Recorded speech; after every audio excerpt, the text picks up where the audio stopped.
Lo dijo él. A primera hora. 8:12, entramos a la recta final de nuestro espacio de noticias a primera hora a través de la señal de Armónica FM y las plataformas digitales del portal Primera Plana.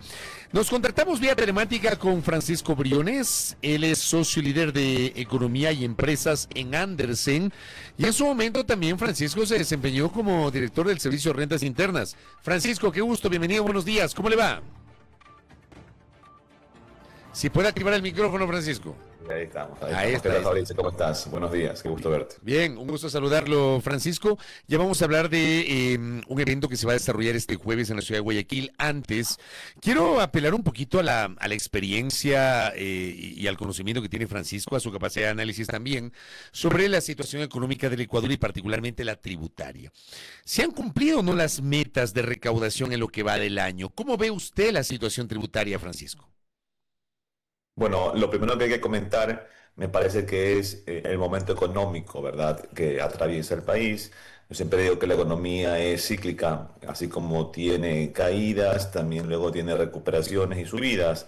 Hasta el año pasado, año 2024, la economía venía en un franco proceso recesivo, un franco proceso de crisis que llegó a su punto más bajo hacia finales del año pasado, en el 2024, y ya luego este 2025, a pesar de cualquier dinámica o decisión de tipo de orden político, la economía empieza su momento de recuperación y es así como empieza a verse que las ventas crecen un poco y que un poco el PIB se pronostica con un crecimiento para este año 2025. ¿Y por qué empiezo diciendo esto? Porque la recaudación económica está muy ligada a la actividad económica. Tú sabes que sobre todo el IVA, que es una de las recaudaciones más importantes, dependen mucho de cuánto se esté transaccionando, de cuánto se esté comprando y vendiendo dentro de la economía local y también hacia el exterior. Entonces, si la economía se empieza a recuperar, entonces eso es bueno para la recaudación porque también se puede recuperar un poco más.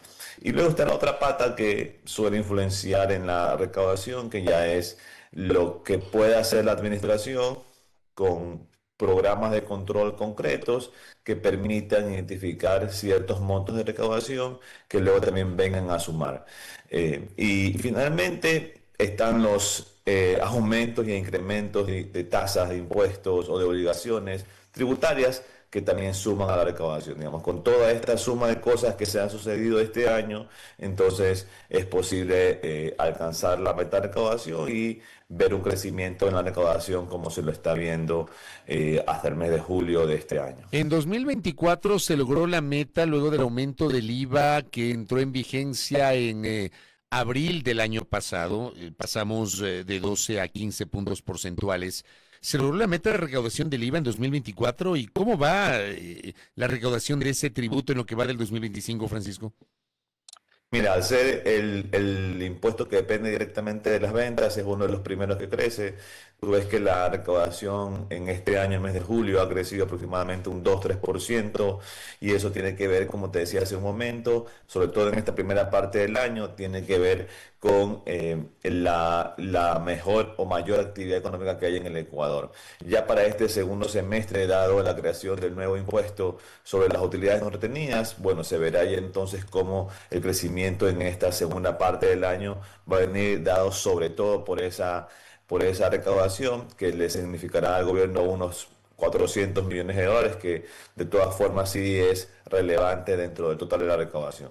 Ahora, claro, una de las preocupaciones que se había sostenido es que, por ejemplo, a diferencia del año pasado, para este año y para el próximo año ya no se va a contar con la recaudación de esos ingresos extraordinarios por las contribuciones especiales del sector empresarial, de las grandes empresas, de los bancos y de las cooperativas.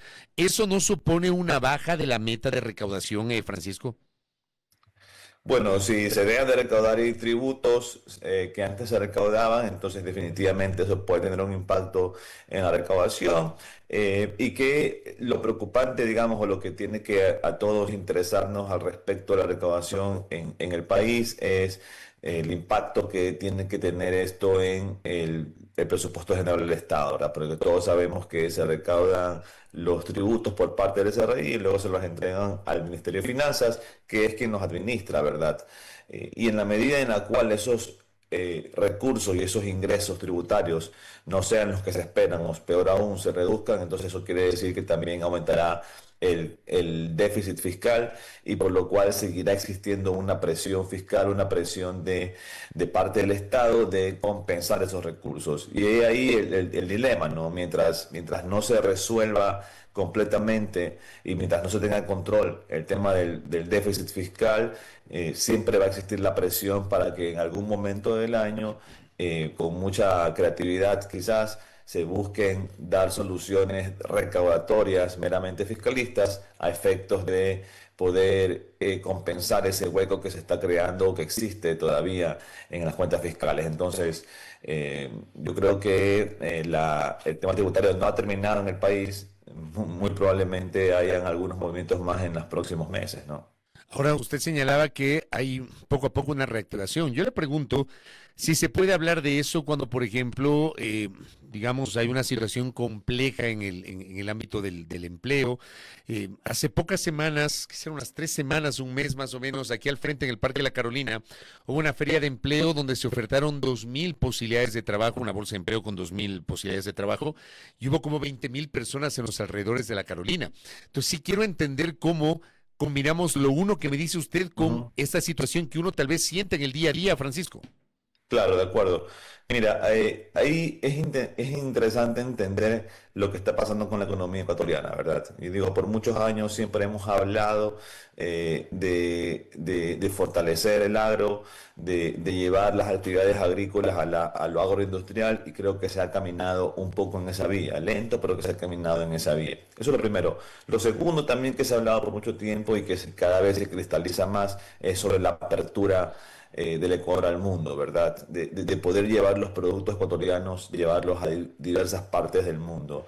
Y también eso ha tomado mucha velocidad, mucha aceleración en los últimos meses, en los últimos años, con varios gobiernos, con el gobierno del presidente Moreno, el presidente Lazo, el presidente Noboa.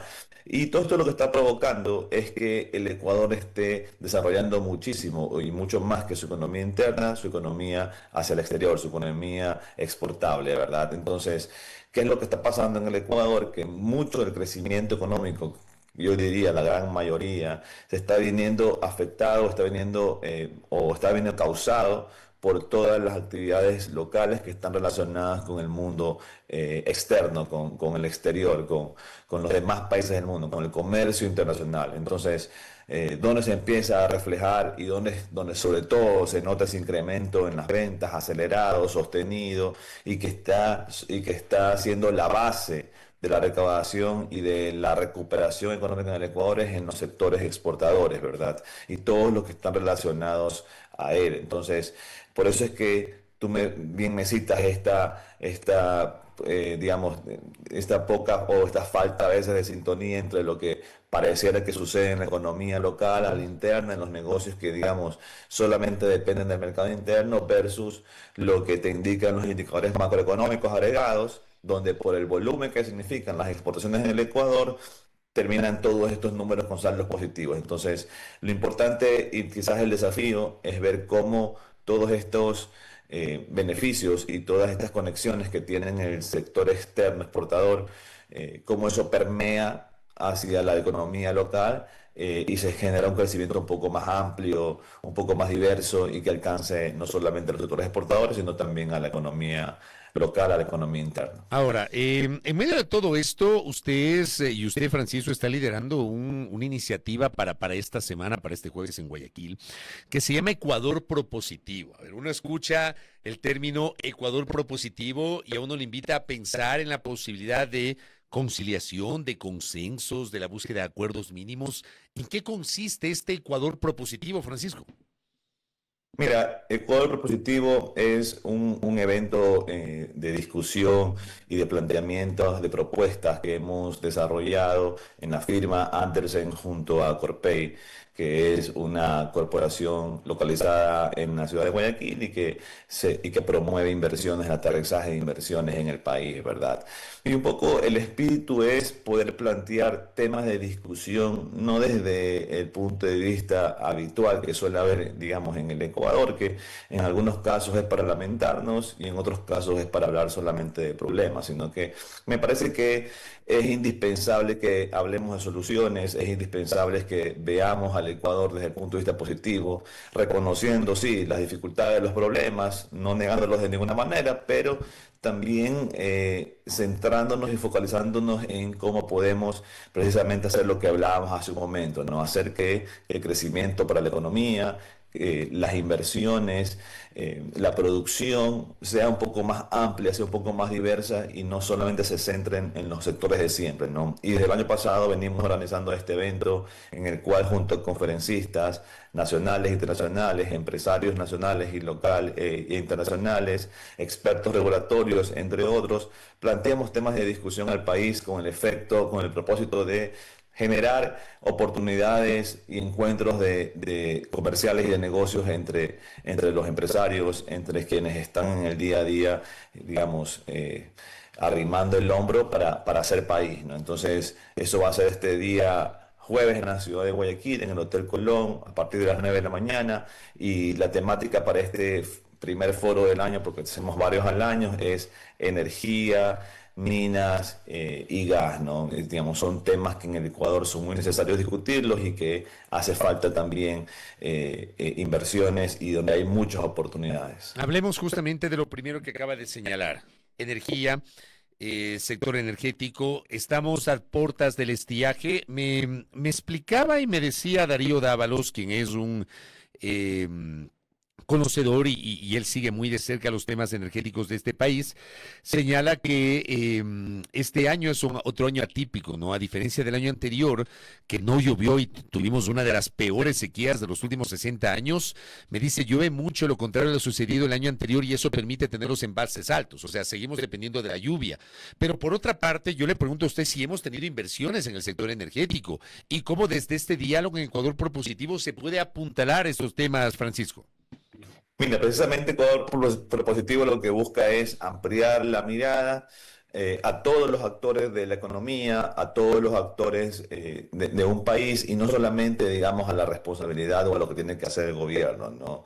El gobierno, no solo en el Ecuador, sino en la mayoría de partes del mundo, tiene un gran desafío, el Estado, mejor dicho, el Estado tiene un gran desafío y es que normalmente no cuenta con todos los recursos que quisiera para poder proveer todos los servicios y atenciones que necesita. Siempre, habitualmente, los estados están sufriendo con este descalce entre los recursos que quieren para atender los servicios públicos y los que tienen, ¿no? En ciertas partes del mundo, como en el Ecuador, es todavía mucho más grave, mucho más difícil ese problema, ¿verdad? Entonces, Ecuador Repositivo se trata de entender de que el país no solamente es el sector público, sino también el sector privado. Entonces, cuando tú me preguntas si ha habido inversiones, yo te digo, sí, sí ha habido inversiones y sobre todo ha habido inversiones en el sector privado. El sector privado no está esperando que le resuelvan los problemas para poder mantener su producción y para poder seguir creciendo. El sector privado sí ha hecho muchísimas inversiones, sí ha agregado mucha capacidad de producción energética para para sus propios sectores, para su propia empresa, para sus propias operaciones. Entonces, digamos, si vemos al país y al Ecuador como un todo, yo te digo, sin lugar a dudas, el día de hoy hay mayor capacidad instalada energética en el Ecuador de lo que había el año pasado.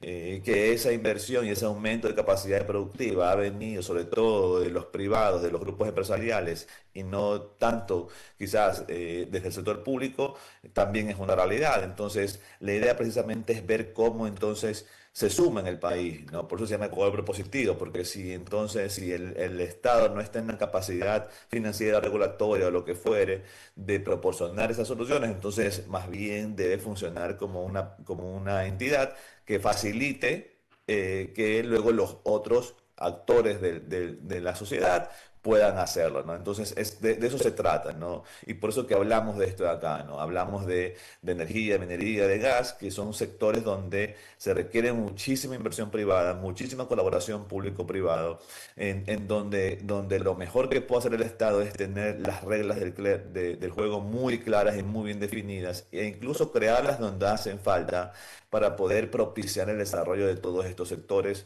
de todos estos mercados. ¿Qué pasa con el sector minero? El sector minero también está enfrentando algunas complejidades. Hay algunos cuestionamientos de varios sectores. Mire usted lo que está pasando en las naves, lo que está pasando en Quinzacocha, las naves provincia de Bolívar, Quinzacocha en la provincia de Azuay, versus el combate a la minería ilegal. ¿Qué aportar o cómo aportar desde la lógica de ustedes en este encuentro sobre lo que está pasando con la situación minera, Francisco? Sí, mire tú que estamos invitando a un experto de regulación minera desde Chile. Tú sabes que Chile tiene muchísima experiencia en el desarrollo de la minería y no solamente en el desarrollo de la minería, sino en la utilización de los recursos generados por la minería para poder financiar las necesidades del Estado. Y ves que en Chile es la principal, o quizás ha sido la principal fuente de inversiones extranjeras, ha sido la principal fuente de desarrollo económico y desarrollo social. Entonces hay que aprender de esas lecciones, ¿no? En el Ecuador tuvimos la era petrolera, en que básicamente los recursos fueron mal utilizados o derrochados, o quizás no tuvieron el uso más apropiado, más óptimo para poder propiciar el desarrollo del país. Eso no nos puede volver a pasar en el Ecuador, en este nuevo oasis de recursos que tenemos al frente, que es los recursos que pueden venir de la minería. Entonces,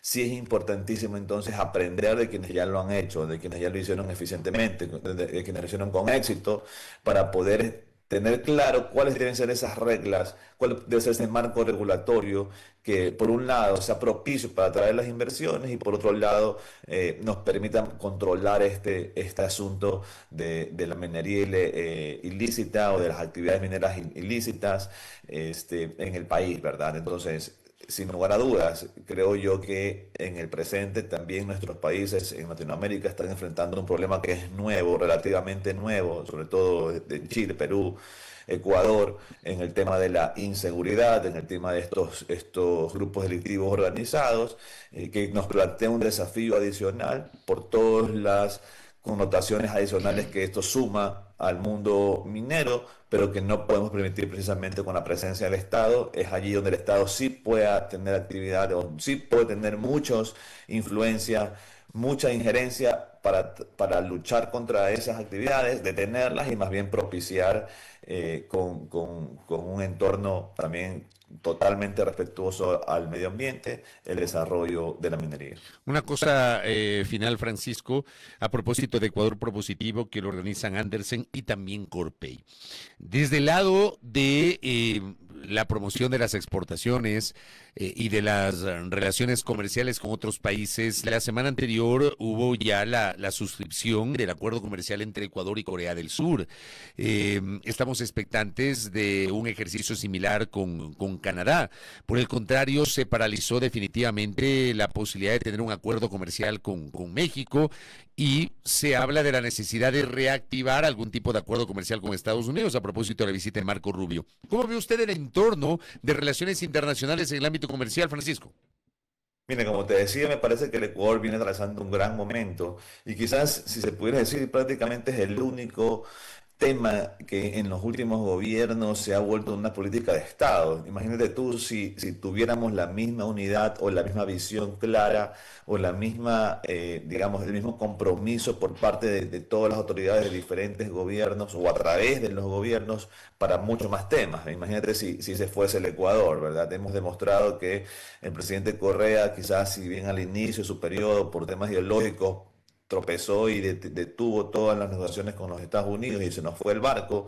Bueno, quizás hacia el último de su periodo reflexionó un poco más, cambió de criterio y más bien fue quizás el primer gran paso hacia la apertura comercial con el acuerdo del Ecuador con la Unión Europea. Entonces, eso creo que marcó un hito de apertura de los mercados para el Ecuador y desde entonces cada vez siento que con más velocidad, con más entusiasmo, las autoridades de los diversos gobiernos que han pasado desde entonces han venido poniendo muchos esfuerzos para poder abrir la economía del Ecuador al mundo, que es lo que siempre se habló y se ha dicho que es lo que se debe hacer para poder tener fuentes de crecimiento y fuentes de empleo. Entonces, Entonces, desde entonces han venido diversos acuerdos con varios países del mundo, países asiáticos, países árabes, países de Centroamérica.